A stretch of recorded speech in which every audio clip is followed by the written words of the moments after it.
My name is Stephen King. I've written several motion pictures, but I want to tell you about a movie called Maximum Overdrive, which is the first one I've directed. Off the bat, when you're watching the titles roll in, you are shown that this is a De Laurentiis company. Now, De Laurentiis group is responsible infamously for making some of the worst cult films and B movies in history. That's why we love him. Oh yeah, absolutely. And you know, he's had his fingers in making a lot of the more cheesy '80s B movies of the era as well. Because De Laurentiis, he did a lot of the old monster movies in like the '50s and stuff. Gotta play tribute to the classics. Oh, absolutely. Absolutely. And right now, they're giving us the backstory.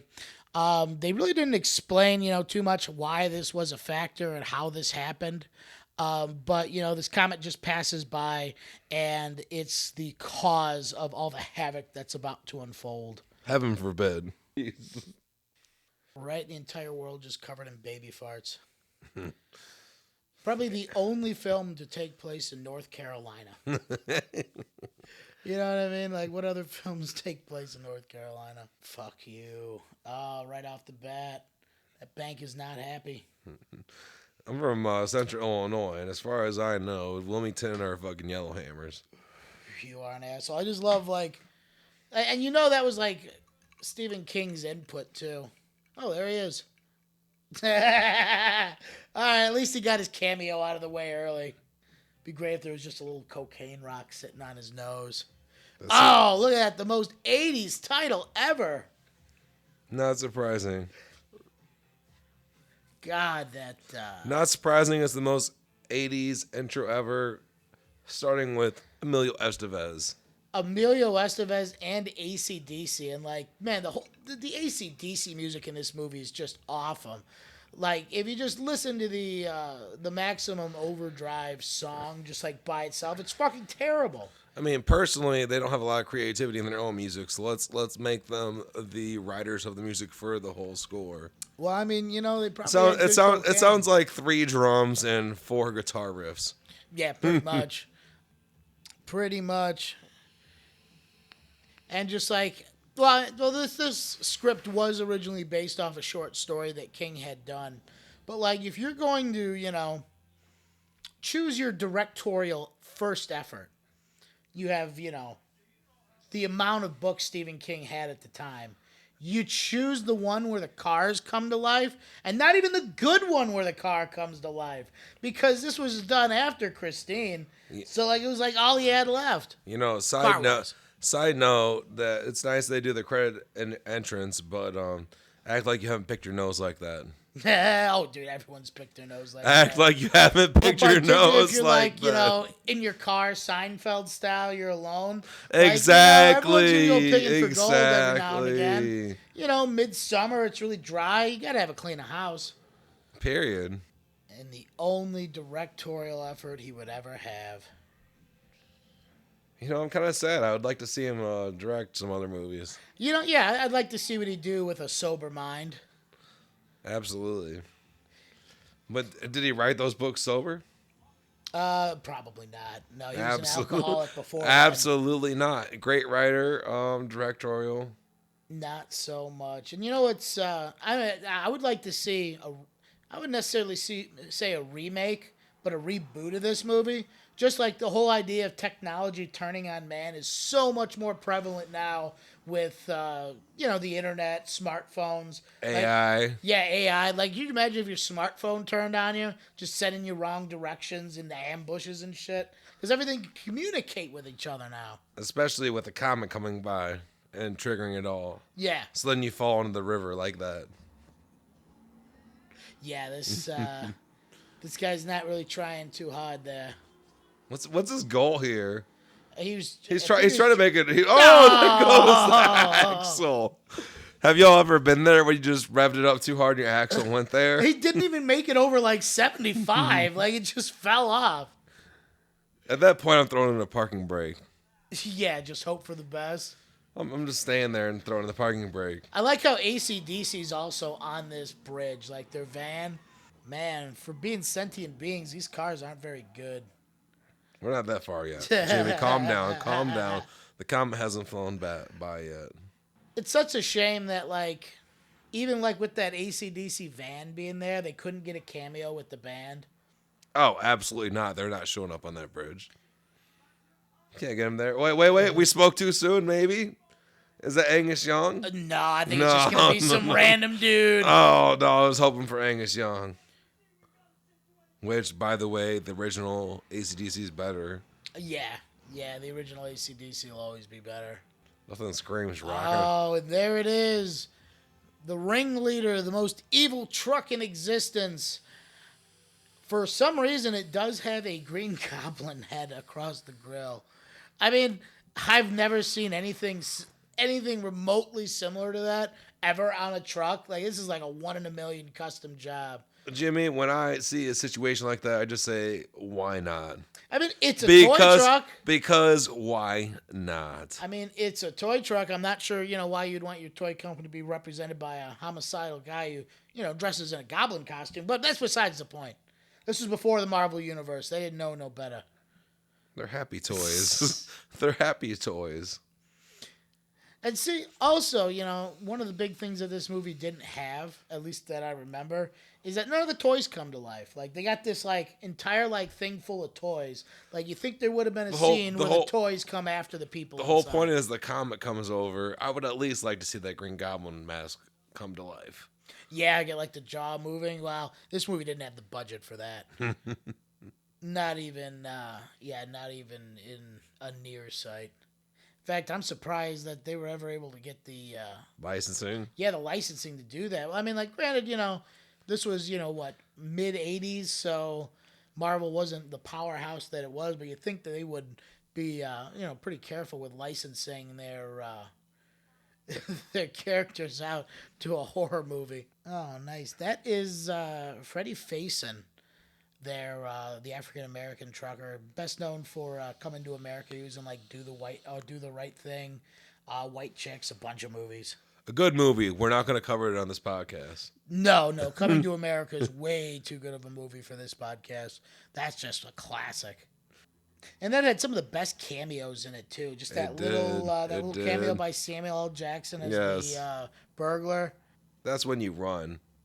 I don't know. They're giving you free cigarettes and money, man.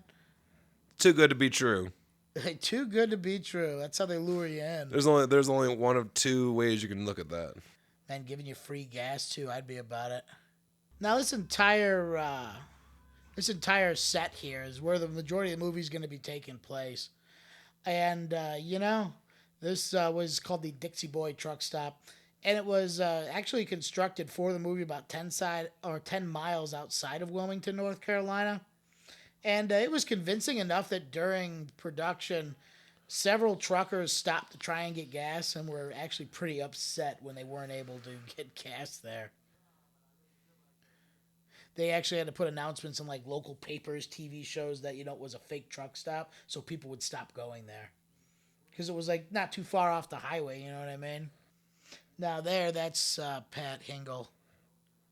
He's been in a bunch of stuff besides Batman. For the record, I've never seen this movie, and I'm being dragged through this against my will. Yeah, it's not a good movie. Not even a little bit.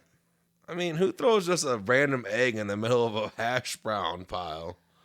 If you called it a pile. Yeah, she's the waitress. She's not the cook. Emilio Estevez is too cool to show up for work on time. The 21st century, baby.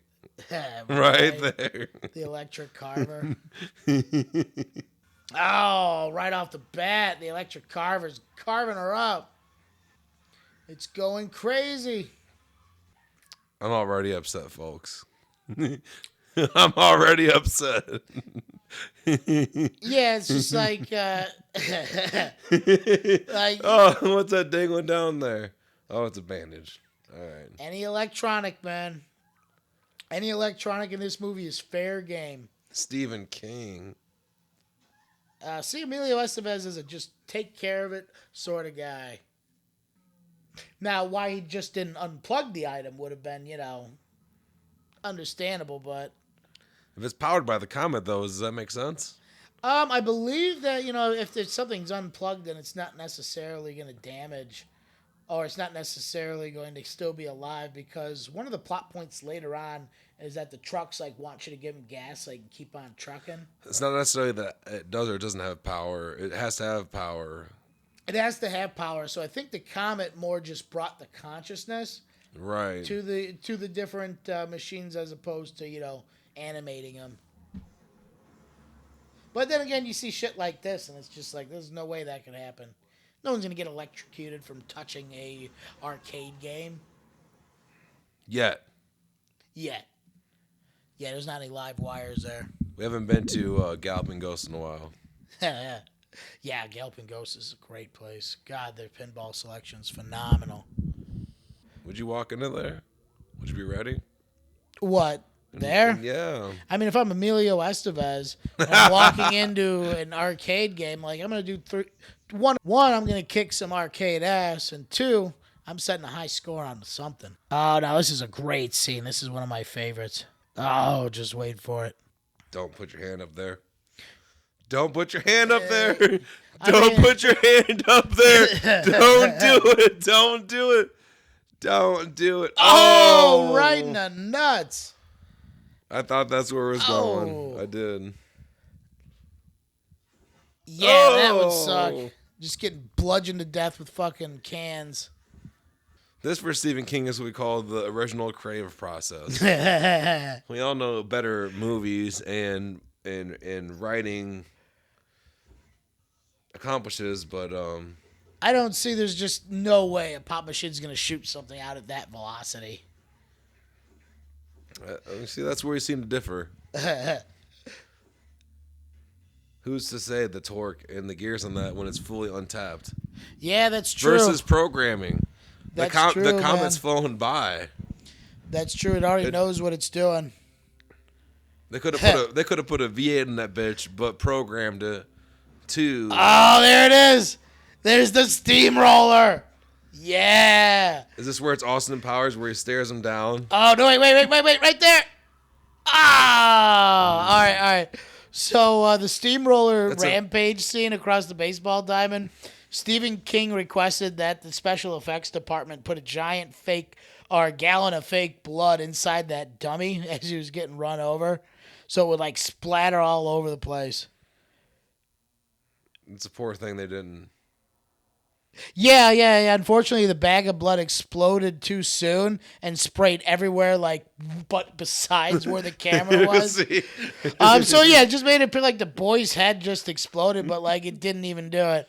But the when they got the actual scene, with it exploding correctly, the censors demanded it be cut from the final film because it was too graphic. Because you just had a 10-year-old's head exploding all over. Should have gone black and white like Kill Bill. Yeah.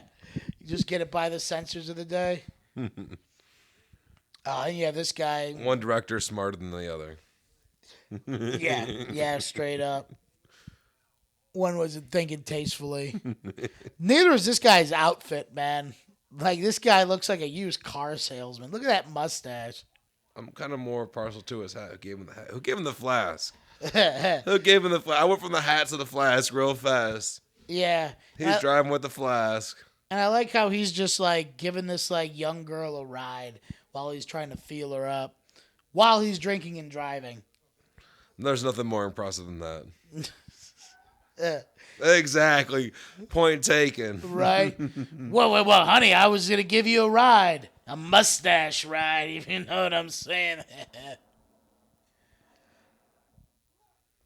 Oh, man. Yeah, this film does collect an uncanny bunch of characters to fit in this diner. What do you think? Oh, he was the Bible salesman. That's what his gig is. Dude, check out this guy's box. It's just a giant Bible. You beat me to it. I was going to say, what do you think's in this suitcase? Dude, you beat me to it. What do you think's in this suitcase? Scope out this dude's suitcase. It is ridiculous. Beat me to it.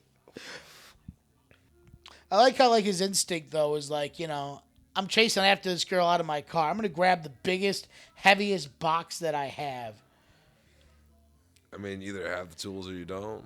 Right? I've seen fucking Home Improvement. Nice. See, look at it. It's just a giant Bible. She says, that car parked itself. That truck parked itself too well. Yeah, she knows something's up. There's a clown in the back, too. She knows something's up. He does, too. Is he the hero of the movie? Who, that guy? Yeah. No, that guy's dead meat. You can just tell by looking at him. I see it, but at the same time, he's like, this is I'm ready. Like, oh, man, he broke the fucking the gas tank off. No, I'm going to bet that, like, that dude... The black guy, he's gonna be there till almost the end. I see him as like the guy that like sacrifices himself. They'll tell you the truth. I don't remember jack shit about this movie. This is the stereotypical movie where the black guy makes it all the way to the end until he dies. Well, no. Usually the black guy dies first. That's what I'm saying. But he's the chosen one. Well, no, I think the chosen. Oh man, look at that chick. She looks like Haley Joel Osment. So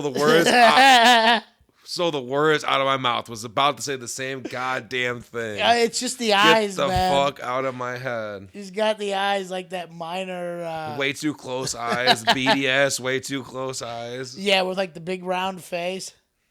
Man, like that kid was so cute when he was a kid. It's so bad that like fucking fate just judged him and said no. Ted Bundy Netflix movie all over again for a second there. Yeah, it was actually a pretty good one. Which was a good movie, watch it. But yeah, Haley Joel Osment. Haley Joel Osment. He was in... Jesus Christ. He was recently in that... Now, she's been in a bunch of stuff. That's fucking old homie from fucking that 70s show. Is it? I think so. Man, I wouldn't Look doubt it. It sounded like it.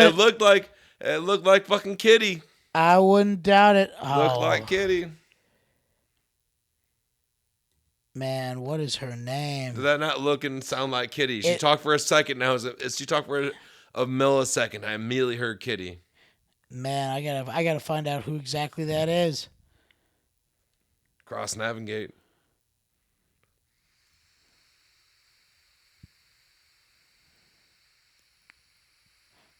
Oh my God! So that is not to my knowledge. I'm double checking on it here.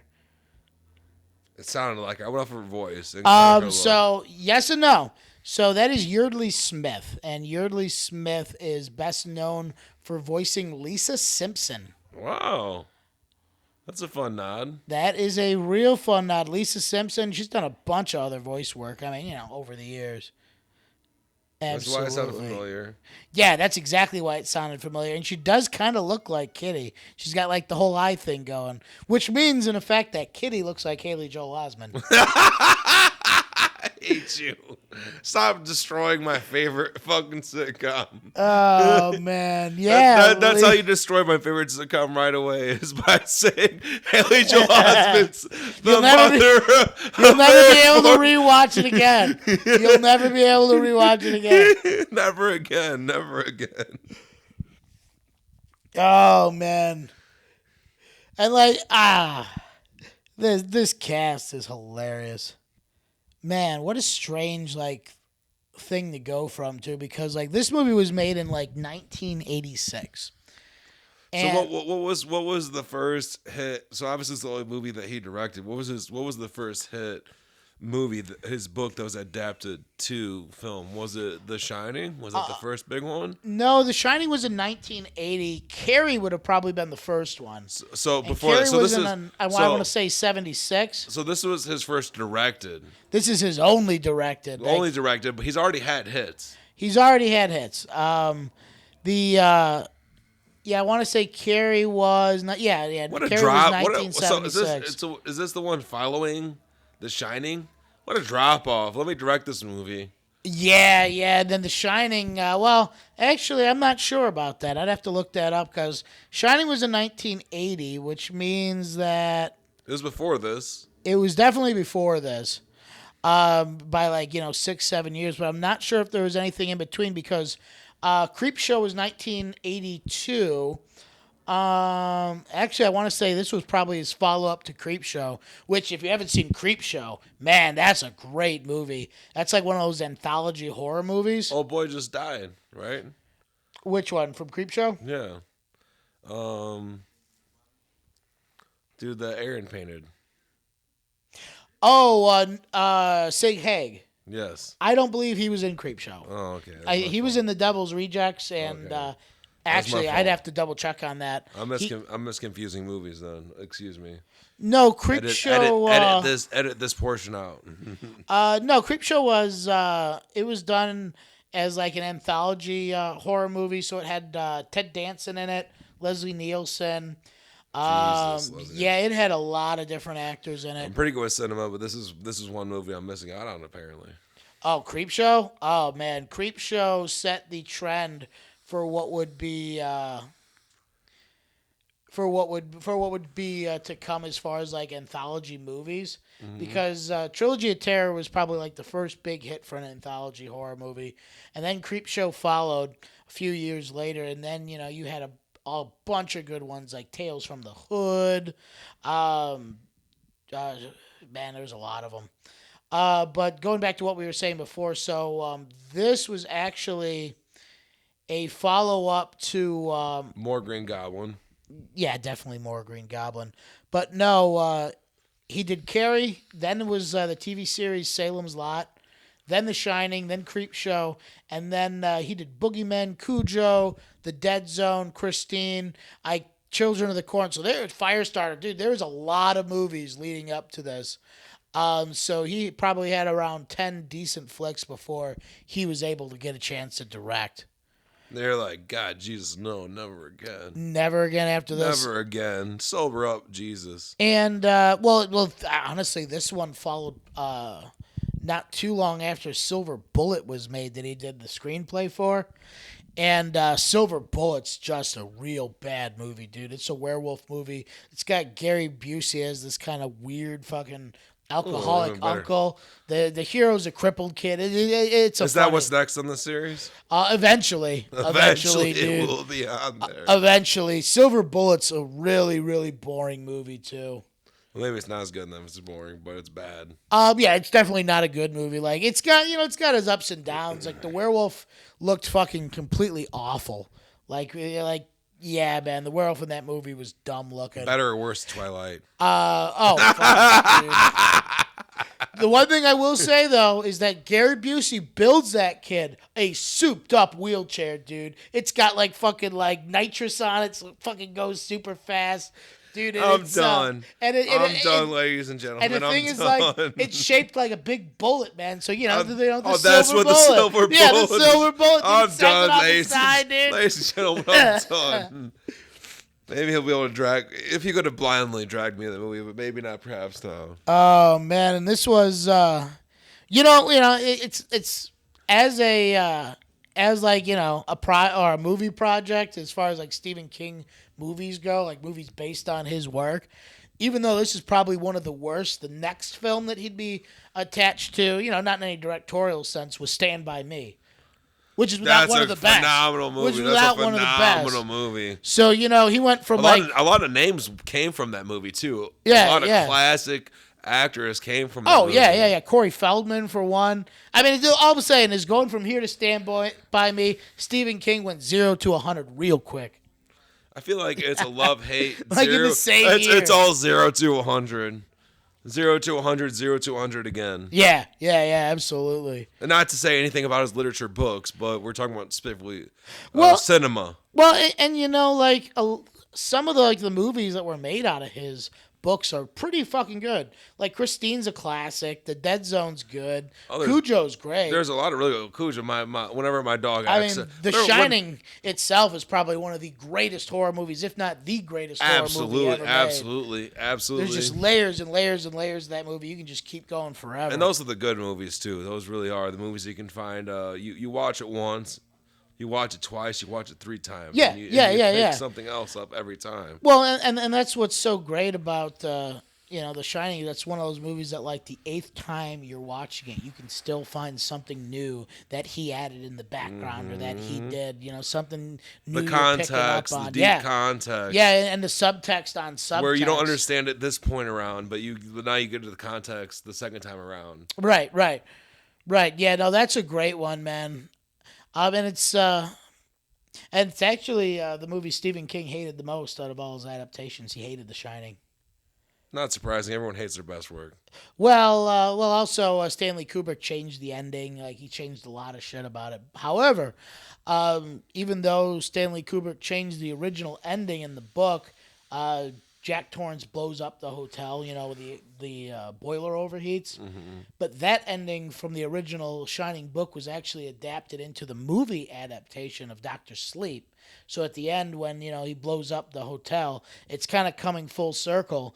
And Stephen King has actually said in retrospect he loves how that ending works better in Dr. Sleep than it does in the original Shining, because it's him going back to kind of not only conquer the trauma that he suffered there, but win over his battle of alcoholism by blowing up the place that re-tempted his father to relapse.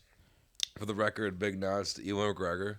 Yeah, he's a fantastic actor. I feel like we're deviating for a good. That was a good 10 minutes of this movie. Oh, yeah. Well, I mean, this, there's a pretty good scene here in about, 3 seconds. We're just talking around the terrible movie. We're just talking to the good this parts. This fucking lawnmower is about to do some shit, dude. It knows what it's doing. Mike, you have never seen this movie. Was perfect timing. It knows what it's doing, dude. Get him. Get him. Go on, get him. Which for the record, there's no microchip in the fucking no. In the lawnmower. There's no reason this lawnmower should have a mind. Well, it's a remote controlled lawnmower. Oh, okay, that's what it was. We talked through that part. I don't even know if it was or not, but I just like the idea of fucking lawnmowers chasing after people. No, can't disagree with you, Jimmy. Can't disagree with you. If this guy made the Mighty Ducks, he can fucking rally the whole world. His biggest quality was his father was in the fucking Vietnam movie. Apocalypse Now? Yeah. Martin Sheen. Actually, speaking of fucking cocaine and, drug benders, Martin Sheen went on a bender when he made that movie. You ever see that scene where he's, dancing all fucked up and in his underwear and cuts himself and he's, like dancing in his blood? It makes sense. Well, either way, that was filmed on his birthday, and he was just fucked up, man. He was on all kinds of shit. God, they were in the right there. My car. It just gets garbage all over it.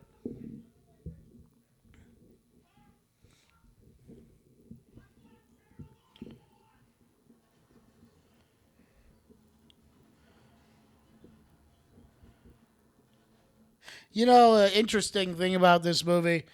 So, the lead, Emilio Estevez's character, Stephen King originally wanted Bruce Springsteen to play that role and star in this film. And Bruce obviously said no because, obviously. Look at the movie. But then he couldn't get who he wanted to play the role. And then, who became super interested and fucking hounded Stephen King for the role was fucking Gary Busey. His smile's too big. Dude, Gary Busey. His smile's too big. Well, like we said, this one came right next to Silver Bullet, and Silver Bullet starred Gary Busey, so he probably had such a good time on that set, he wanted to keep it going. He said, I seen you on that set. Yeah, that was a real bad movie. Not my Bible. Don't run over my Bible. I would just like to say, as that clown is driving away, we have multiple clowns in our hallway. Yeah, we do have a hallway of clowns here in the studio. They're a good time. They keep an eye out for you. Good taste. Yeah, those are Hull Creasy clowns. He's a French artist, famous for his clown paintings. Nothing but. What else could he be famous for? Yeah, it's definitely a niche taste, that's for sure.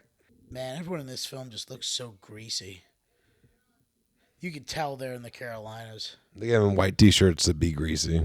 Oh, yeah. How dirty can your white shirt get? It's like that time y'all pooed in your backyard and you're trying to cover it up with them sheets. Don't let mama see them. Just cover it up with the blankets. Man. Covered up with the white sheets. How would they bring the body inside? Like, you're in North Carolina. You know how hot it is? These people are sweating their asses off, and you're going to bring the body inside? Thing's going to stink up the joint in a matter of 10 minutes. Can't smell worse than the Patrick Swayze looking motherfucker on the left. Past Patrick Swayze with eyebrows. Yeah. I like how, like, Emilio Estevez is just trying to get this chick down in the bathroom. Nothing He's a classy guy. He's a classy cook in this movie. Nothing turns me more on than the fucking renegade fucking Green Goblin semi. That really gets my juices going. And I also love the Bic truck, too. Like, it's just a Bic delivery truck. Oh, man, they're all coming to life now. It ain't just the one no more. They're all unionizing. Yeah, right. They're demanding workers' rights. They're all becoming one union. Yeah, I don't know what I'd do in this situation. Like, you're just, like, bogged down, like, by all these trucks. Honestly, I'd probably hop on top of the back of one of the fucking, not the cabs, but one of the top of the trailers. Yeah. Yeah, and hope for If the best. If they're doing the damage, I'm gonna go on top of one of those fucking trailers and just like sit there. Man, I love how they just added the scene where like the truck runs over the phone booth, so like you know that they can't call out. Like just like something no one would think about in a movie these days because people have cell phones. Was it just me, or did anyone else see that 1.5 there a couple seconds ago? That is exactly the 1.5 joint roller papers. The Jokers. It was the same exact text. When you got your first joints and you made the fatty on the 1.5 papers. Y'all know what I'm talking about. So you're saying that this movie had product placement with fucking rolling papers and a big truck. They won't show it again, but for a second there was the 1.5 that literally looked golden, the golden print and all that literally looked like the 1.5 joint. If we could rewind this, we would, but if you ever rewatch this podcast, I'm telling you, the 1.5 right there, fucking rolling paper, fucking text on the side of that semi. And then there's Haley Joel. And yeah, good old Lisa Simpson. Man, all those trucks are going to that one gas station. I love how their car just hasn't freaked out on them yet. They must have been getting it oil changes on the reg, taking good care of it. It's a happy engine. Right. The Comet turned it, but the engine was like, I like these guys. Not every car went bad, just the ones, Well, it makes sense. It's truckers, because I'll tell you, low on fluids. It's only the truckers. I'll tell you what. I fucking worked on fucking semi diesels for a while, and I found rat nests, and I found all sorts of shit in those motherfuckers. They did not take care of those guys. They didn't. If I was a semi trucker, or semi trucker truck. Yeah. If I was a semi, I would also turn against those guys. Period. Some of the strangest people you ever meet. Yeah, man. Period. Yeah, like particularly if you're traveling cross country and you're trying it takes a certain type of breed. It takes a certain type of breed. Oh yeah, man. Fucking, you got to put up with a lot of bullshit, lot lizards everywhere. I mean, even cross state, but cross country, yes. Man, there ain't no way they're gonna outrun this truck. Pack full of diesel. That diesel. They're just in a piece of shit old. Go, Peach. Peach. That's the worst paint job I've ever seen. It's like tan. There's only one. There's just that one truck that can keep up with them.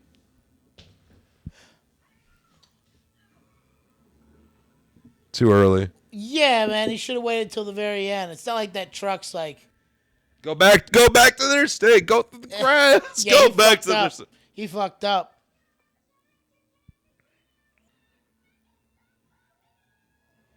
There it is. He's trying. It just blew up off of that jump. Don't you just love how that truck was on fire before it even hit the grass? You know, Jimmy, that's why I watch these movies. The Dixie Boy truck stop. That's the type of shit's why I watch these movies, Jimmy.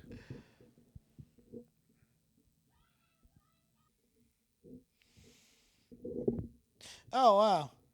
So, we were talking about, like, the different, like, products that were in this.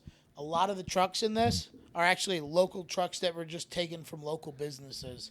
So if you check it out, you'll see a garbage truck that's from a local. It was in there earlier. I saw the garbage truck earlier. Yeah. So these are all just like local businesses that allow them to use their trucks for the movie in exchange for the product. I just saw a big truck, dude. Straight up, I just saw a big truck, I saw that 1.5 you were talking about. It just went by again. You saw the big and the 1.5 truck. And the 1.5, dude. Was that not the 1.5? Product placement, wrapping paper, bits, and trash. It makes sense. It makes sense. And where the hell Thurston is. Wrap up your trash ass weed in the 1.5s, make it fat and light with a Bic, baby.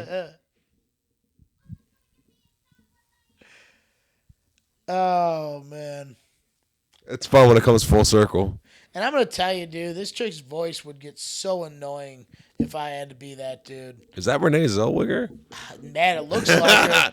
It looks like, Renee Zellweger looks like Lisa Simpson. Sounds like her, too. Sounds a lot like, everyone's got that. She's got some decent. She's got some decent movies, but it's not because of her. No, not of her, man. Cold Mountain was definitely not because of her. That's a great movie, by the way. Cold Mountain is phenomenal. Me, Myself, and Irene. Oh yeah, that's a good. That's a dumbass movie, but it's a good movie. But it's not because of her. No, man. That's and honestly, not that Jim Carrey didn't carry it, but that's decent writing. It's all right. It's your classical slapstick. I feel like that was just in that era when Jim Carrey would only do movies that were like suited to his strengths. Do you know Richard Jenkins from DeKalb? Really? He's the agent in that movie. I did not know. You know what I'm talking about? Yeah. The same guy from Step Brothers, the father from Step Brothers that's in that, Richard Jenkins. Yeah. He's from DeKalb. He's from DeKalb. Mm-hmm. No fun fact. Yeah, man, he's got one of the best jokes in Step Brothers, where he does like the Tyrannosaurus arms. Mm-hmm. Like, I just couldn't do it. This doesn't make any sense at all. It's not even remotely logical. You guys don't know who I am. You don't know my actual name. But and he's got a bazooka. My dad's favorite joke is when he says, "The happiest I've been is at the fucking cheesesteak factory drinking on Christmas Eve." My dad loves that shit. And maybe that's more a reflection upon me than anything else. Right. Maybe I'm the stepbrother, but he loves that shit. When he comes back and he says, the happiest I've been was at the Cheesecake Factory on Christmas Eve. My dad loves that joke. Maybe it's my fault. It's just like such like a niche kind of joke too, but it paints a picture. You know what I mean? It is, but when he tells me that's his favorite joke, I'm kind of questioning. Like, is it my fault? Like you telling me something, Father? Hulk hands. I got Hulk hands. I got a wallet. Oh God! All right. So, just going back to this movie. There is no explanation why this dude just had a bazooka in his little fucking North Carolina gas station. Like, he just blew up two of these trucks. He's a conservative. He's upset about fucking... What time was this movie made? Oh, man. 1986? So he was worried for the fucking Soviet Union. Yeah. That's why he had the rocket launcher. What it is. He was worried about the Soviet Union. That's why he had the rocket launcher. The Americans were stocking weapons before they realized the Soviet Union was just incompetent. Socialism. Before they realized they were incompetent. Actually, I think it was King of the Hill had a great joke about that. Not surprisingly. You know, they got a lot of good jokes. Well, that was before we knew that the Russians were incompetent. You have to say it just like that too. Incompetent. Ball. Oh. Now see, that's a great. That's perfect kind of humor for me personally. You know what a really, little bit goofy, but still kind of dry and presented, in a very observable manner. Yeah. Just the writing on that. Matter. Just the writing on that show was great. It had a lot of heart. I think my favorite is when they accidentally kill the bird and all the hippies throw the frisbees at him. Oh yeah, Wimitanye. The Wimitanye. Wimitanye. Then they do the fucking like kung fu jump kicks with the hacky sacks. They just pelt their car with hacky sacks. No, so you see the best line in that one is like when they're at like the hippie camp out and Boomhauer like is walking like through the camp and he sees like someone playing the banjo and he goes, "Goddamn Strokes rolling over his goddamn grave, man." What you understand about Boomhauer is the way they present it is he's understandable, but actually he is the voice of reason. Well, that and absolutely. Like just that line. Earl Shrugs would roll over in his graves if he heard that. And it's just like because like he's playing like some sloppy fucking like banjo, like it ain't fucking bluegrass. But it's funny because if you look at that episode of King of the Hill where they take Connie down to Nashville, like fucking Boomhauer slays a banjo, dude. Like he fucking kills it. It wasn't his moment. Nah, man. No, it was definitely Connie's episode, but like I mean him at the campfire. That he wasn't. No, he does not want to hear a bunch of. I mean, I'd like to hear you play. I'd like to hear you play the banjo at the campfire after a little while, my friend. Oh, dude, I guarantee you, if I'm playing the banjo at a campfire, after a few hours at the campfire, Earl Shrugs is definitely going to be rolling over in his grave. Shit, Bill Monroe too, more than likely. Shit, Del Brooks alive and he's upset. Right. Del's just looking down at you. Just, nope. No, sir, I don't think you should do that. Which, by the way, you're going to see Del. Go see Del. Like I was just like just like this situation, like this guy's taking a shit. Like, do you have like conversations with your coworkers while they're taking a shit? I really do. Actually, my really good friend showed me under the stall. He showed me a video. He showed you what under the stall? A video. He put his phone under. He put his phone under the stall to show me a video. And this is one of my best friends. That's funny. And when I handed the phone back to him, I hit him with the finger circle. Nice, got him. Holy hell, yeah! This dude's stocking up against the Russians. Jesus. Man, now see, this kind of an arsenal gives Charlton Heston a boner. I remember my first tie. Yeah, that tie is pretty bad, man. I remember he even has a tie clip, and he forgot to put the back under the tie in the tie clip. He's too busy loading his guns in case the Russians show up. My first one, Windsor, fucking definitely had the back tie in the tie clip. I bet you rip that bad boy off of there. It's fucking a tie clip. 100%, dude. Just like a little clip on. I mean, if you're like, They do a good job of making his face red as fuck and being upset. Yeah. I don't know if they just slapped the fuck out of his face to make it red as fuck or what. He didn't express it that well, but he looked angry just purely off the complexion of his face. Just have him go hang outside for a while, get all his beat red. Yeah, you got a good sunburnt dog.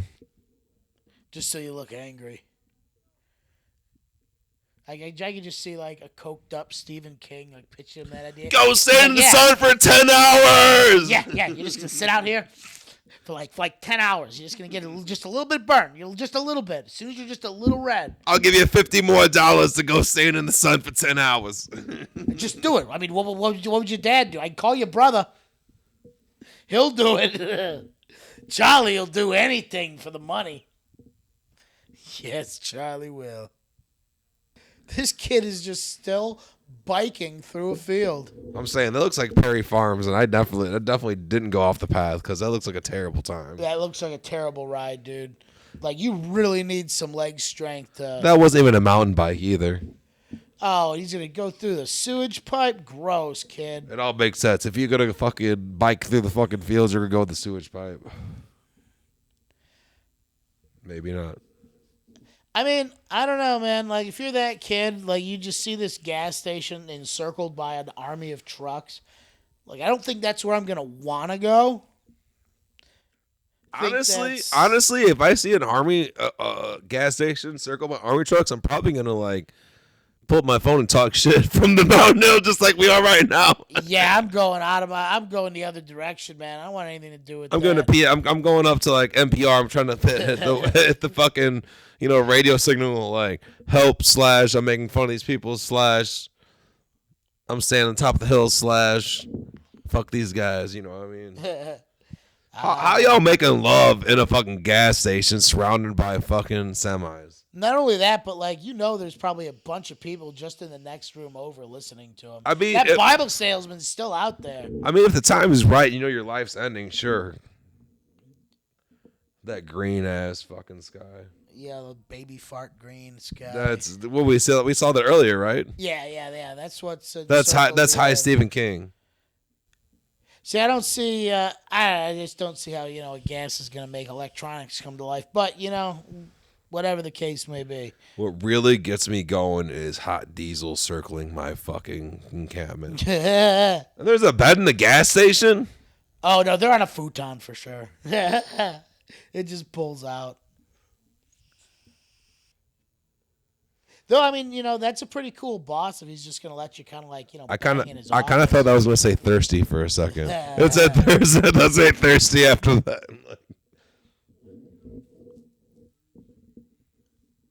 Oh, man, and you get to eat her cupcake? There is some donuts from the gas station, dog. There is some donuts. There's nothing more sensual than a donut from the gas station. The only thing I could think of as far as gas station food that's way more intimate, a Drake's coffee cake. What do y'all think the most intimate fucking... It's crumbly, it's moist, it just gets you going. The most intimate gas station cake is? For me, it's not a cake. For me, it's fucking Cheetos. Just rub Cheetos all over my body and lick it off. Fucking Cheeto dust. Just break all the Cheetos and rub them off me. Now, see, if Cheetos, like, just sold their dust, just like the cheese, like, dust, as, like, a seasoning, I'd buy the fuck out of that. Like, if Doritos did it, too, man. Could be good for you. You'd have to eat it once a year. Well, like, let's say you were just gonna deep fry some chicken strips, right? And you could just add a little bit of fucking Cheeto cheese dust into your like flour mix. Once a year. Once a year. So good. At that point, I'll take goldfish over that. Yeah. So broken up with goldfish. Well, see, goldfish you could probably do though. You could probably crunch up goldfish so it'd be nice. You definitely could. But cause I don't know, Cheetos don't crunch up like that. They're too. I've seen a lot of videos from. Not a lot. I would say 3 or 4 videos where they have done that. They've crunched up fucking a bag of Cheetos and fried their shit in that. But for me, it would be man.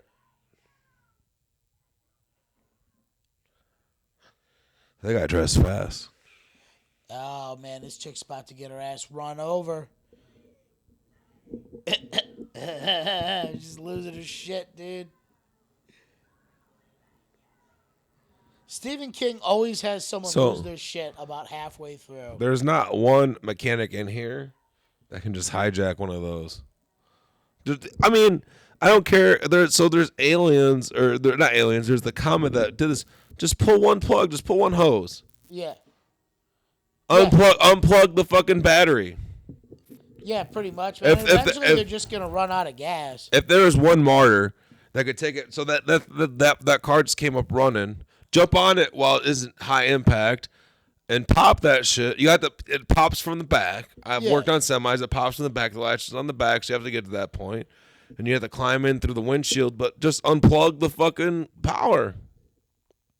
Yeah, that or even if you had like some fucking let's say you had some cue balls, you could like throw in the pipe, duct tape some fucking nails on.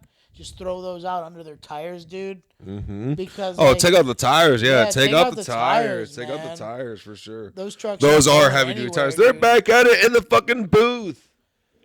Is he fingering Lisa Simpson under the table? See, different guy, different girl. No, Emilio's gonna hit that as well, man. He's got a plan.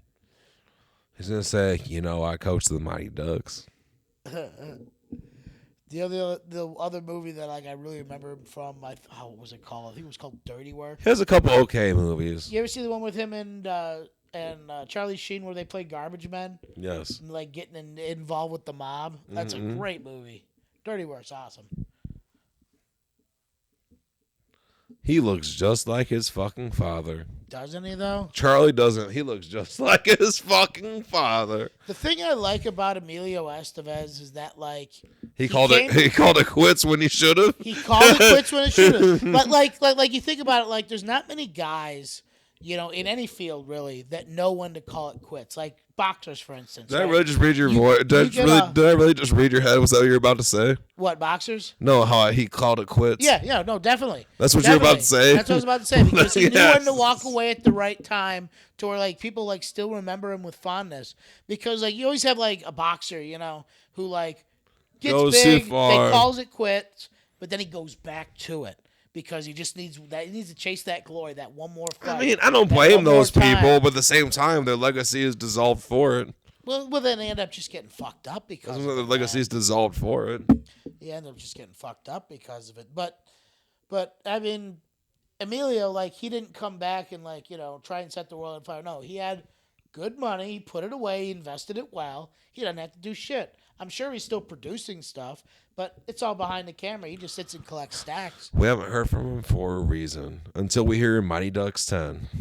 The return of the Ducks. If anyone's got the money to get him out of retirement, it's Disney. Disney's got the money to do anything they want. Yeah, we're talking about that terrible franchise. Man. That made the same movies as such as Return of the I'm tweaking right now. Well, I'm gonna go off the edit here. This is gonna be edited out. Movies such as The Last Skywalker and I don't remember the other names of movies. Jim will fill them in there and he'll edit it out. It's cool.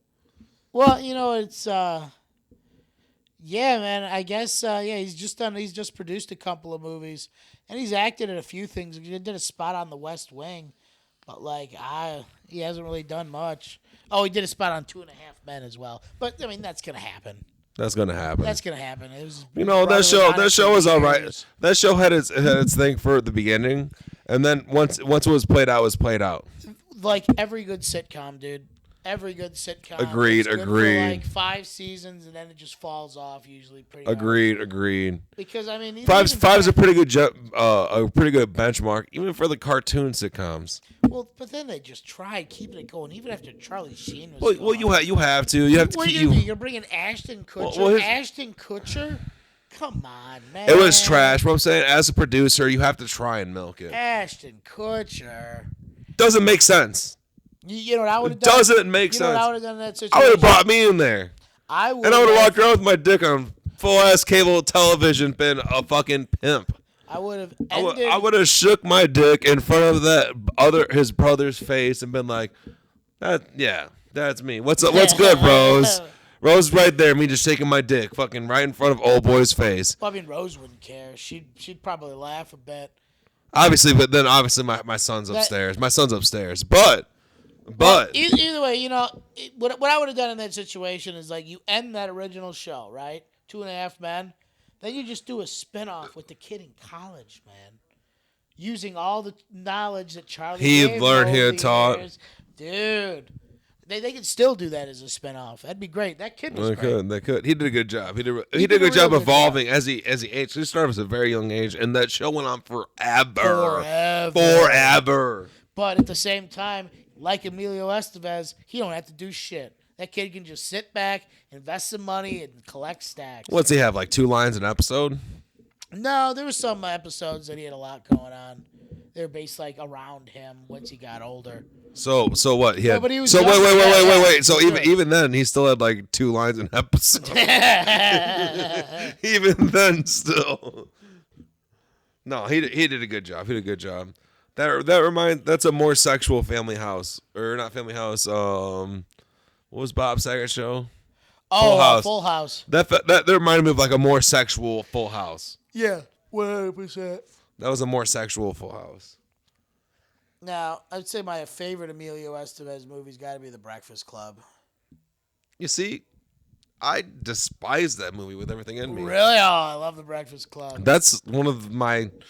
See, this is where we deviate, Jimmy. We love this a lot of the same type of movies, stuff like that. But like, just the fact of the characterization of the different cliques and everything just makes. That was, and but that was the first movie to do that. That's though. fine. Fuck that movie. That is a cliche nowadays because of how well The Breakfast Club did it in establishing a trend on every teenage movie. I agree going 100%. forward. I agree with everything you're saying. I agree 100%. Now, the first movie I believe to actually probably do that would have probably been American Graffiti, maybe. Not familiar. American Graffiti. Oh, that's a great movie. That's a George Lucas flick. Takes place. Of course it was. Well, takes place in the 50s. It has Ron Howard. But the thing that's great about that movie is it's the first movie to introduce a soundtrack. So instead of a movie score, it had various artists that were played throughout the radio. Because it was a 50s California kind of movie. That's a cool nod. That's a cool nod. Oh, yeah, all I'm saying is setting trends. I will say I'm not a hipster, but my mind process is a hipster. And everything that everyone loves about the movie is exactly why I hate fucking The Breakfast Club so much. The Breakfast Club's so good, though. The dialogue's so crisp. It can be as crisp as it wants. I'm not taking it away from you either, but it's just the cliche of the art woman ends up with this guy and with the nerd and this and that. Like it's too much. I can't take it. I like good Ace movies, but that's too much. At the end of the day, the art girl just wanted to get dicked down by Emilio Estevez. Like she was putting those hints out there pretty early in the film. Yeah, she knew what she was doing. She wanted some Emilio, just like the chick in the gas station wanted some Emilio. I kind of got some dandruff in my hair too. I kind of want to get down with Emilio too myself. You know what I'm saying? Just like that chick from the Ducks who wanted to get down with Emilio. So I just need to lay my hair out on a paper and fucking shred my fucking dandruff. Is that what you're saying? I mean, yeah, dude. That's what What's good, Emilio? That's what Emilio was into. Emilio, if you're listening to this, I have dandruff and I have a blank sheet of paper. Let's go. Emilio will pay you for it, dude. He's got stacks, I'm telling you. I'm wondering. Fuck Molly Ringwald. Oh, Molly Ringwald's hilarious. Actually, she did a good job in the movie she was in, but I just had to. I don't know. Back to this movie. And here's this kid still hanging around the sewer pipes with dead bodies. How is I'm just talking about like how this kid is like still hanging around like the sewer pipe. And there's this guy grabbing at him, saying, "Oh, he's gonna kill him," but the guy can't even get up off the ground. How's he gonna kill him? Like, just kick the dude in the head, kid. Oh, there's the Beck. There's the Bic again, man. Best product placement in this movie. I'm waiting for the 1.5 again. You did see that 1.5, or you did see the? Didn't it look like the 1.5, like actual like 1.5 joint papers? Yeah, no. 100%. Did It gold, even had, like, gold. the little wreath around it. Yeah, dude. that's what I'm saying. They even had the little wreath around. So I'm it. not crazy. No, man, I saw it. You saw it. That there. makes two of us. Maybe you guys won't, but we saw it. Now there could just be a logo that looks a lot like it, but dude, it's pretty fucking close. I remember when I was 16 going and buying from a shop that would sell me that shit when underage. That was the move, was the 1.5s. Roll that extra fat Reggie. Yeah. For you young kids listening to this, you don't know about that Reggie. No, but they never will, thank God. I remember one time I went over to that shop to buy some dip and walked up to there, and this dude was beating the fuck out of a guy. And he just pointed, just like walk away through the glass doors. I went up there just for some dip and some 1.5s. Yeah. And he said, walk away. He just pointed out there was some dude bloodied up in the fucking, through the glass door. I could see that shit, Jimmy. Some straight Bradley Kankakee gangster shit. Fuck, dude. That's some gangster shit. I need a bazooka. Well, we talked about the first bazooka, so now we need to talk about the second bazooka. You know, the one thing two interesting facts about the movie trailer for this is that the music used in the trailer for the film is actually reused from Halloween 3, Season of the Witch. You ever see that one? I don't watch any of those movies. No, dude. Halloween 3 was the only movie in the Halloween franchise not to feature Michael Myers.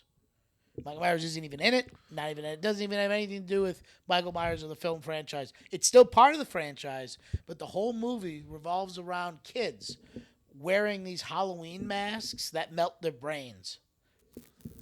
So that's next. Well, that's the second movie. Oh, So that's a next. bad movie. That's That's the the second movie I've said that's next on this podcast. But that's another movie that's on this podcast. No, Halloween 3 is fucking terrible. Like, it's like infamously one of the worst movies ever made. So bad they had to bring back Michael Myers for Halloween 4, and that movie's a piece of shit. But no, as far as the trailer goes, in the trailer, like, I guess Stephen King himself does the voiceover, and he says that in directing this film, if you want a job done, you got to do it yourself. Not a job done right. Point taken. Point taken.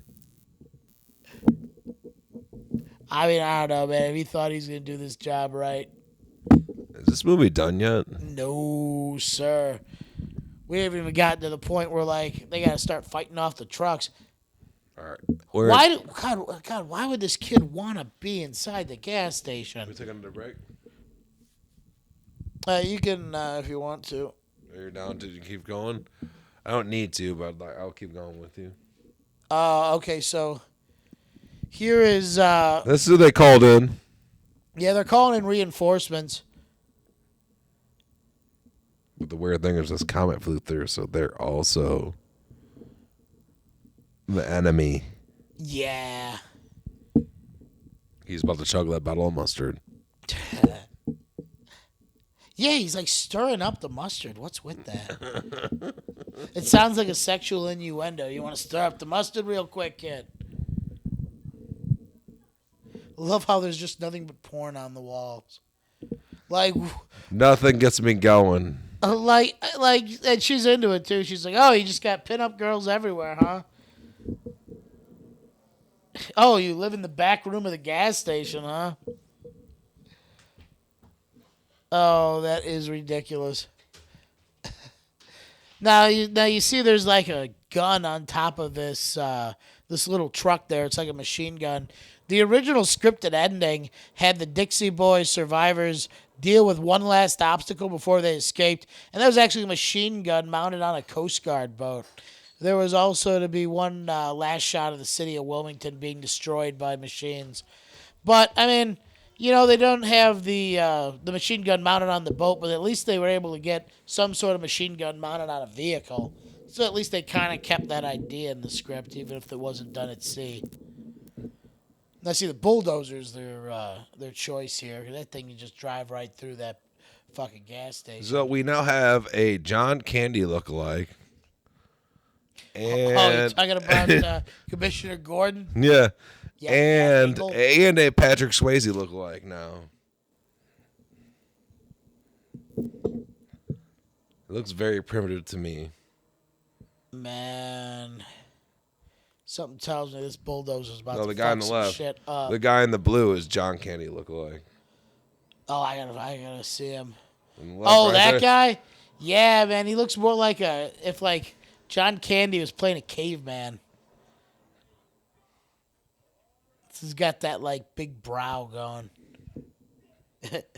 Doesn't it look? Yeah. We just watched Stripes yesterday, so I'm just pulling off of what I saw yesterday. Yeah, Stripes is a classic. That's a good movie. Unlike this. Though you know what's interesting about Stripes though too is just like how that movie escalates so quickly. You know, it starts off they're just like in basic training, and then all of a sudden they have like a super equipped Winnebago and they're like spies across the Russian border. Because they can. Because why not? Yeah, Why not? Because Pretty they much. can. Oh. Who gets ate up? I want to see someone get ate up. Yep, there he is. There he is. He got ate up. Killed by the thing he loved the most. Yep, Guns. someone else got ate up. Oh, there's your eat up scene. That guy took it. Yeah, this is there's another guy getting eat up. All right, that's dope. I love those old school like blood splatter packs. You know what I mean? They don't really do them anymore, but they look so cool back in the day. When they do it, it's intentional. And Yeah. it's even more obnoxious. Yeah, man. Nowadays, I mean, they usually just CGI that stuff and they don't have to worry about it. There's John Candy. But I definitely prefer like the look of those old splatter packs when they like just pop out of their chest. Absolutely. Kung Fu movies are good for that. Yeah, definitely. They're the quintessential for that.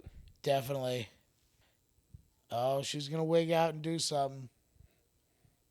It's always the ones with the weird look in their eye. A third rocket launcher.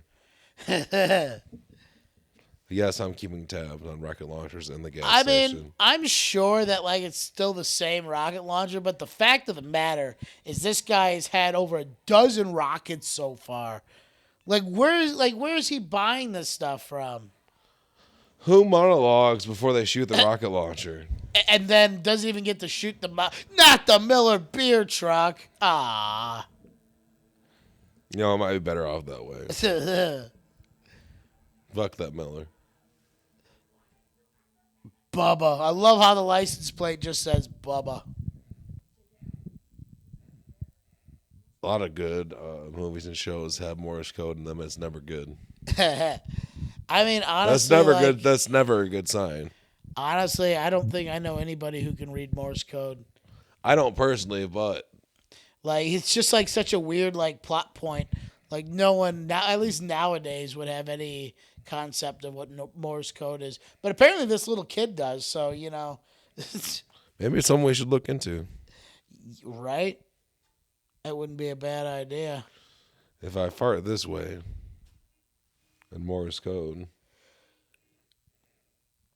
Well, I guess that's also like a super discreet way to communicate.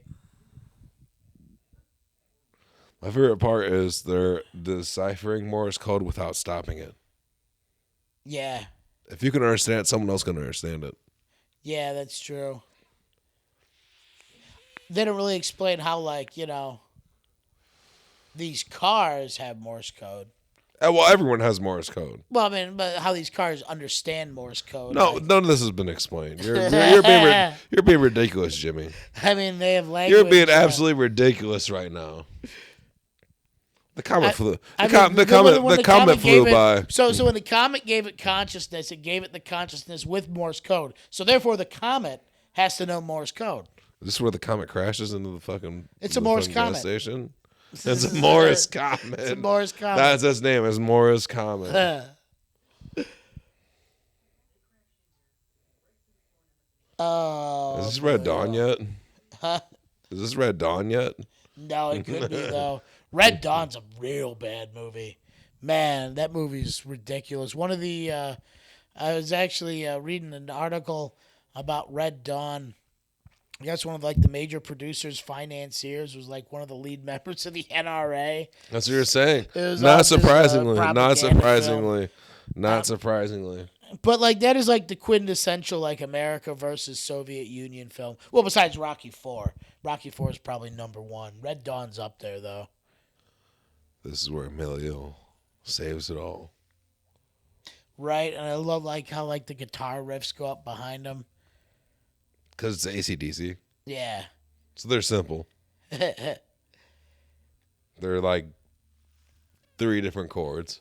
Man, you can see the similarities just in that shot with the gun, how it followed him between George Romero's work. you know I mean, he was on the set frequently. Wait. We haven't seen Green Goblin in a while, so now we know he's the man. Oh no, Green Goblin's been sitting there chilling.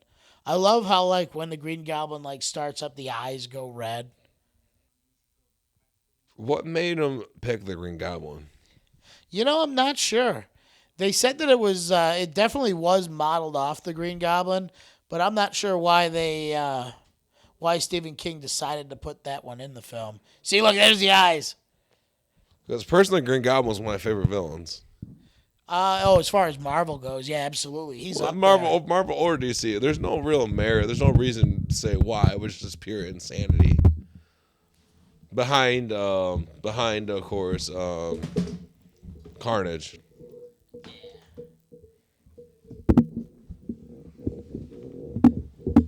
Yeah, Carnage is good. I can't wait to see what You've never heard this song before. Oh, I've heard this song in every single. No one's ever heard this song before. I didn't know this was connected to this film. Though, no, Woody Harrelson playing Carnage in the next Venom movie. That's going to be interesting. I'm interested. I'm a firm believer he can do whatever he wants. Yeah, I've seen fucking what is it? The movie with him and the chick from from Dusk Till Dawn. Oh, with Quentin. Something Killers. Wait, you talking about the vampires? The chick specifically from that. Oh, Juliette Lewis. Yes, Juliette Lewis. Yeah. Natural Born Killers. Natural Born Killers. He can be Natural Born Killers in that movie. He can totally be Natural Born Killers. Not Venom. Fucking Carnage. Honestly, Carnage is top 5 villains for me because he's a symbiote combined with an absolute insane person with no motive. I've had the feeling they're going to do the Maximum Carnage storyline, which was one of like the bigger Carnage storylines in the comics. And, with that was just like a big crossover event. Mm-hmm. So, you had like Captain America, Cloak and Dagger, all kinds of characters coming together. How can you stop someone who is untouchable, who is also clinically insane? With no motive. He's just throwing fucking axes in every angle. You know what I mean? He turns his hand to an axe and just swings into circles. Well, that and he had put together his own like super villain team for that one, and they just they were all clinically insane. They were all clinically insane. It was let me see. There was Carnage. There was Shriek, like Carnage's girlfriend. There was the Doppel Spider-Man, like the Spider-Man with 6 arms. Who's like more like a monster. Who was Peter Parker? Man, there was which comes in the Morbius film. Oh, the Demo Goblin. It was like a different kind of goblin. It was one of like the. It's all from the gas and all the fumes he got and whatever. Well, no. Demo Goblin wasn't like the Green Goblin or the Hobgoblin. It was just like. Tell you the truth, I don't remember the origin story behind it. I want to say it was a goblin from another dimension.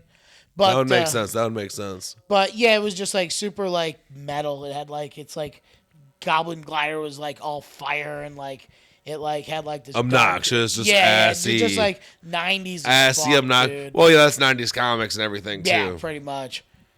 Just assy as fuck. Over the top.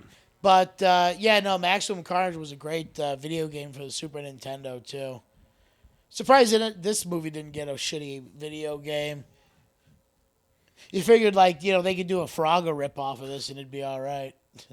Gotta get across the street from the fucking gas station. Emilio Estevez tries to get to their gas station. Oh, dude, you got yeah. Emilio Estevez tries to get to their gas station. I love how it's just like all the 18-wheelers that are fucking... They're being put in a captive right now. Just fuck your couch. Right? Don't give a fuck. They're all trying to take over the world and they need the gasoline. Yep. Yeah, it's what this movie and Mad Max has in common. Fill it with sugar. It's all about the gasoline. Fill it with sugar. Piss in his tank. Actually, that wouldn't be a bad idea if you would just throw pound of sugar and then piss in the tank at the same time. Says, yo, dog, let me pee in that tank. Man, that guy looks like... remember that wrestler, the Junkyard Dog? No, I don't. Oh, he's an old school 80s wrestler. Dude looks just like him. Junkyard Dog used to wear like a big chain to the ring, and he'd like run and hit people with his ass. Called it the thump. I gave you the thumb. Dude. You don't want none. Fucking, yeah, Junkyard Dog was funny as hell. Nah, man, I'm running low on the facts. We've gone through pretty much all of them. Except for that Green Goblin truck.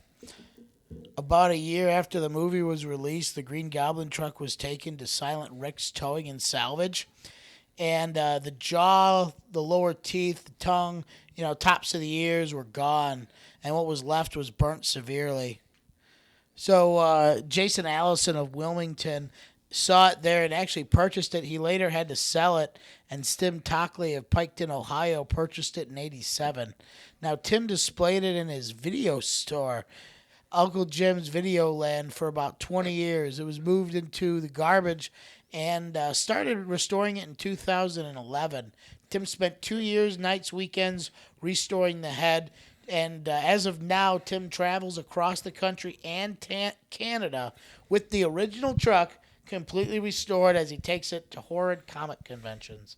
Now, I have not seen that at a comic convention, but I would definitely pay the $10 to get a picture taken in it, 100%. Oh, dude. absolutely, absolutely. Actually, I'd probably want to have it like running me over, like, ah.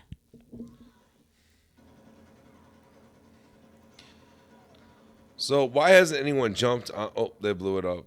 Well, that was kind of... Well, I guess they have a complete arsenal in the goddamn basement. Well. That shot was unnecessary. That shot was completely unnecessary. That ass shot was unnecessary. That was a Stephen King touch right there. Not that I didn't like it. Emilio, I'm just going to get a nice little tight up on your ass. You know what I mean? Not that we didn't like it. Not that we didn't enjoy. I mean, that fucking random ass shot of two men's ass. Not that we didn't enjoy that. As they're cowering in fear. Not that it wasn't enjoyable. Oh, yeah. You just put Lisa Simpson down in the sewer. It's all right.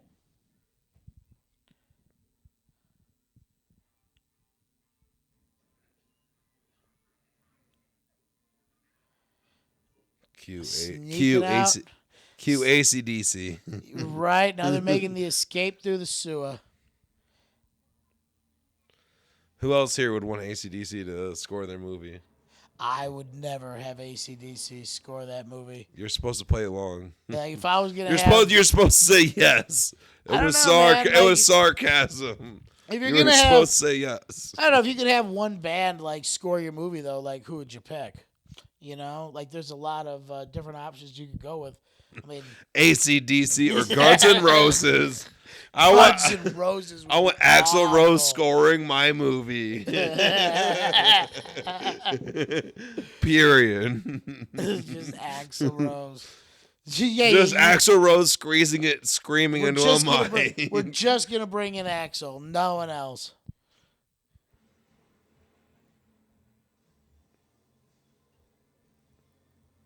The truce is over.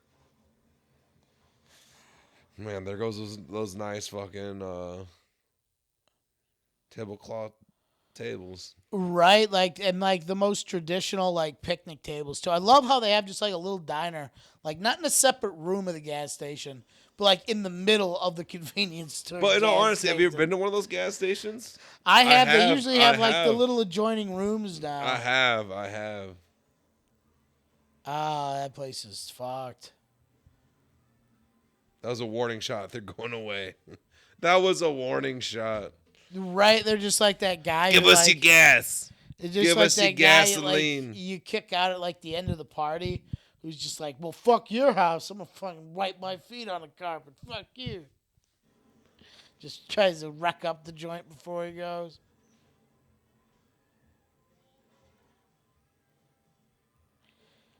Like they're just fucking destroying signs and shit for the hell of it. Because why not? Yeah, pretty much. Like Stephen King needed some more action shots. Because, like, I mean, for the, like, For the material, there's really not a lot of action going on in this movie. For the record, Stephen King was really high on cocaine while he made this movie. Well, I would like to see this kind of premise, like all the cars going insane, but like set it like downtown anywhere. Not in like rural bumfuck North Carolina with a cast of like Emilio Estevez and a bunch of no names. Like, give me, you know what? I want to see this movie remade, downtown Los Angeles, starring The Rock. I want to see this movie downtown fucking 17, fucking Kankakee, starring you. Nah, man. Right in the middle of the ghetto. Nah, right in the middle of the ghetto. I'm right good in the on middle. that. That's gonna be a not a good draw. The Rock though, fuck, dude. I didn't say The Rock wasn't in it. Oh, dude, I'd definitely play like The Rock's sidekick. I mean, if Kevin Hart can do it, I can do it. Fair enough. Fair enough. Actually, no, Kevin Hart's the man though. He has like a balanced charm factor. Like he's got like that Wayne Brady thing going for him. You know what I mean? White people love him. White people love him. White people love him. White people love Kevin Hart. White people love Kevin Smith too. No. No, not Kevin Smith. No, Will Smith. No, no. Only stoned adults like Kevin Smith. Oh, and there goes the garbage or the gas station. That was actually a pretty good explosion, I will say. That's definitely like one of those you need to make sure like all your cameras are set to go right before, because that's a one-time shot. One-time shots are fun. Is Dude, that the devil right there? I think that's a devil right there. Oh, you talking about in the clouds? Yeah. That's a devil in the clouds right there. Jesus Christ, heaven almighty. Yeah, he's in smoke everywhere, man. Particularly if you're having a bad DMT trip. You just don't see Jesus in smoke anymore these days. I saw Jesus on a piece of toast once. But not in smoke. No, not on smoke. He was definitely in toast though. Was that the best? But I mean, like he did say, eat this bread, for it is my body. So I take that as quite literal translation. Was that the best toast you ever had? Oh, dude, it was delicious, man. It had strawberry jam on it. I was about to say, well, no. That's where you lose me, because it should have been grape jam. Nah. It should have been grape jam. It wasn't just that's strawberry. the wine. The grape jam is the body. Or no, the bread's the body, the grape jam's the blood. I see what you're saying. Yeah, because grapes and wine, I got you. Yeah, you're right. That makes more sense. I did like a half and half, because I always put like a little bit of strawberry, a little bit of grape. However, my preference is the mixed berry. Is that still Jesus? What, with the mixed berry? Mm-hmm. Still count? I mean, it looked. Does that like still him. count as Jesus? It looked like him. I would say so. That's not what I'm looking for. This is mixed berry still Jesus. Yeah, 100%. God is love, right? That's the interracial Jesus. The darker the berry, the sweeter the juice on Jesus. Mixed berry is Jesus, just for the record. Equality for all. I mean, I'm interested in caramel Jesus. You heard it from here. You heard it from here first. Equality for all. Caramel Jesus. Actually, I saw caramel Jesus one time. I was in this like souvenir shop, and you know how they have like Easter bunnies? This place had Easter Jesuses. It was just like Jesus standing there, like almost giving like a shrug, like you just fucking bit into him. What would you do if you're Jesus? I mean, I would hope I wouldn't be, devoured, but apparently that's what he's into. I don't know if I would shrug, but I'd kind of, at the same time, I would be fairly apathetic. I'd kind of be like, eh. Yeah. I mean, if someone's eating you and they have to eat you. Well, it has nothing to do with the eating part. It has to do with your presentation before they eat you. And we already know you're going to be eaten, but I'm just saying, like, I'm Jesus. Yeah. I'm here. Right? Yeah, you're being... Not only are you Jesus, but you're just being summoned back as a candy. I did not get a caramel Jesus, though. I should have. They had caramel and they had the mocha. Mocha would have been good. You didn't get either. You did not get either. No, I did not. I did not. That's where you fucked up, Jimmy. I try not to spend money at random souvenir shops, but there's so much shit. You ever walked into Barrels and Bins, or not Barrels and Bins, fucking Cracker Barrel? Oh yeah, dude. And Well, you're trying to like walk in and out of there. I always like. You can't walk in and out of Cracker Barrel without looking at the other stuff. No, well, that's the thing that I like about. Especially when they throw the cast iron pans at me. Is I'll go to Cracker Barrel when it's busy on purpose, just so I have to kill 20 minutes out there. Just look at those cast iron pans. I'm a big fan of sitting out front and playing a game of checkers. They have like the rug checker sets and those. Depends on the time. Man. Depends on the time of year. Yeah, definitely depends on the time of year. But those rocking chairs are just so nice. You ever been an elderly man? You ever played an elderly man outside of one of those joints? I have. I beat my grandpa multiple times. No, well that doesn't count as your grandpa. grandpa. There goes the ice cream truck. Man, that's actually a pretty good explosion shot. Jimmy, I told you we deviated too far. Well, in filming the scene where that ice cream truck does flip over, the stunt didn't go according to plan. The telephone pole sized beam of wood was placed inside so it would flip over and flipping over right, but it ended up pulling the cameraman out of the way. Well, now I'm gonna have to start that one over. Oh.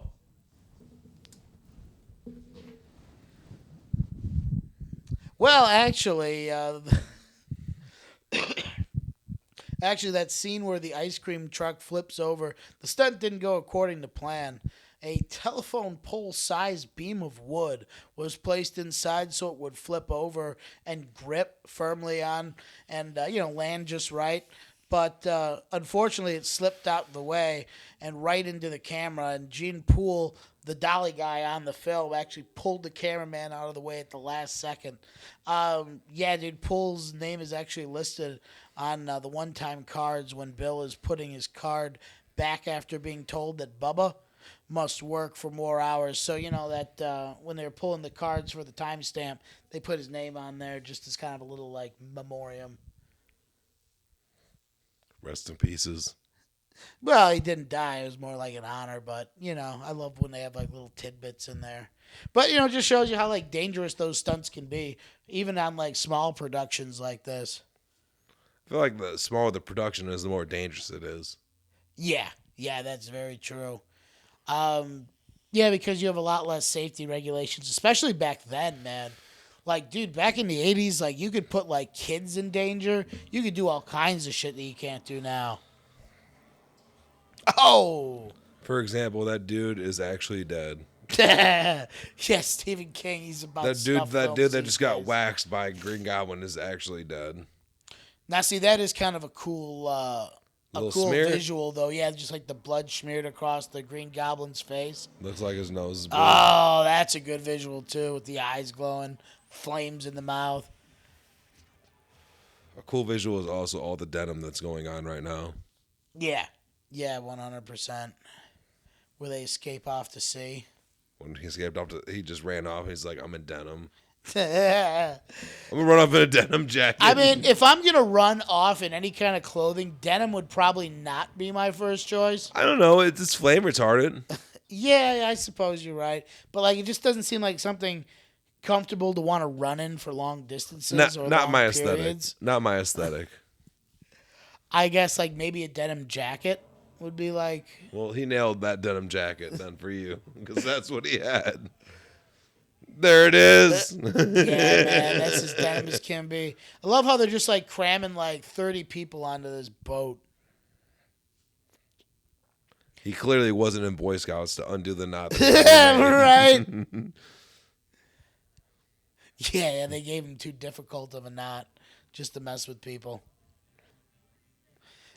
Okay, so if you're going to cut that rope with a straight edge razor, do you know how long he would be sitting there? I don't care how sharp that straight edge is. That's going to take you sawing for at least 20, 30 minutes. It's okay. They have 6 fucking really good AC/DC songs to play in the background.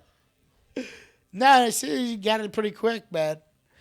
Now, I like how like all the cars, all the cars are bad, but the boat, the boat's just fine. It's got a computer. It's got a combustible engine. Boat's not fucking with anybody. Neither is AC/DC. Well, I mean, AC/DC, they don't. I'm beaten to death of the fact that this is. Well, AC/DC. Stephen King was a huge AC/DC fan, and he actually got a chance to meet him when that's how he got him to come on the movie. And he actually offered him a role in the film, but AC/DC denied. They had no desire to be in the film whatsoever. And there's actually claims that in one of these boating scenes, you could actually see him in the background, but it's not true. If you read this actual last monologue or verbiage, large UFO destroyed in space by that the Russians. actually is true. That's the one thing that actually happened. It's real. And and it's just like adding all this like exposition that like, I mean, at this point, like it hasn't been explained, so nobody really cares what's going on. And then Independence Day happened. Independence Day happened. The movie was so bad, dude. Yeah, it's not a good movie. And like they're just still going. They're just still going on with this exposition that nobody cares about. Just for the day, y'all don't care what I have to say, but Jimmy made me watch this movie. Oh, it's not a good movie. It's not a good movie by any stretch of the imagination.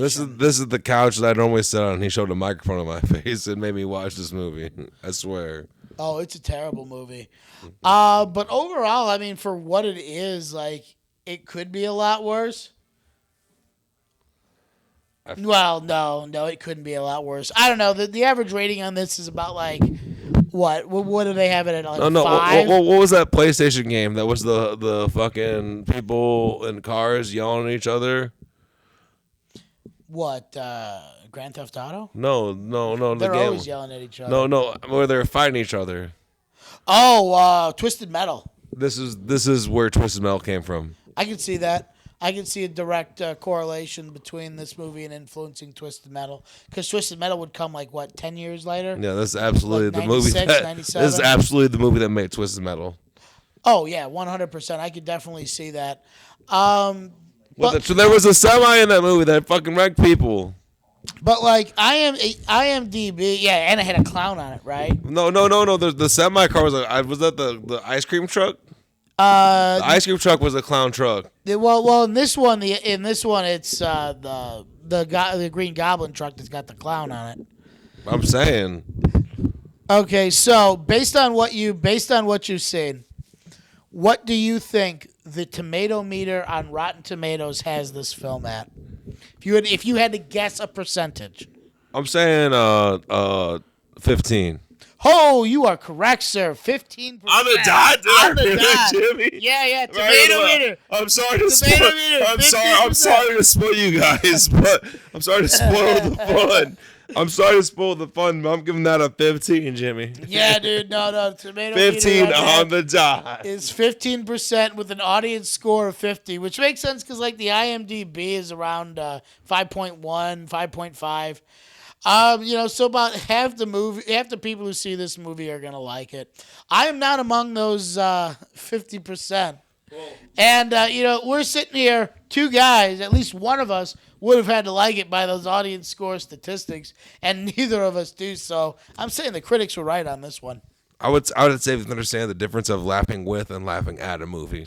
Yeah, 100%. That's would I watch this movie again unless I was extremely high. Yeah, and then I mean it's really and then it's laughing at. Well, I mean, just everything about this movie's laughing at, like just the sheer premise that there was a coked up Stephen King that just wanted to make a movie about cars that drove in a circle around a gas station. Pretty much. That's pretty much. I've never watched the movie before. Jimmy's watched the movie before, and that's what I take from this movie. I take from this movie is semis driving in a circle that turns on a woman. I will say, though, that if you ever get a chance to look at the original cover art for this movie, like the original poster art, it's so fucking cool. Is it? Oh, dude, it's got like a giant, truck coming towards it with like body parts like mangled in the grill. You know how like horror movies back in the day would have those really detailed like oil paintings. Proper. Like, yeah, man, that's the one thing I do love about They horror don't do that. movies It's all of this digital era. now. Yeah. All those are digital now. Well, then, like, all posters nowadays just seem to be like the main star's like head looking forward with like a phrase over it. No, they're looking forward. They're looking to the side. Yeah. Looking to the side. Looking to the side. In fact, I bet if What am I thinking? You're thinking of like The There's Martian. one, right? Yeah, Maximum Risk. Well, that's one from the 90s, but let's just go to the popular movies real quick. Look, Ad Austrian, right there. Exact same thing, just the face looking to the side. Maybe a little bit on there. Which I haven't seen. I do want to watch that. Yeah, that one's supposed to be good. I've heard good things. The Hobbit, go back up. Terrible movies. We'll get to that in this podcast. Go back up. The Hobbit, they were looking in different directions. Terrible. Go up. It's up. Oh, I saw it. No, I was looking for, Fight Club, too. Just one big face. El Camino, same exact thing. Look in a different direction. Go to Far out of here.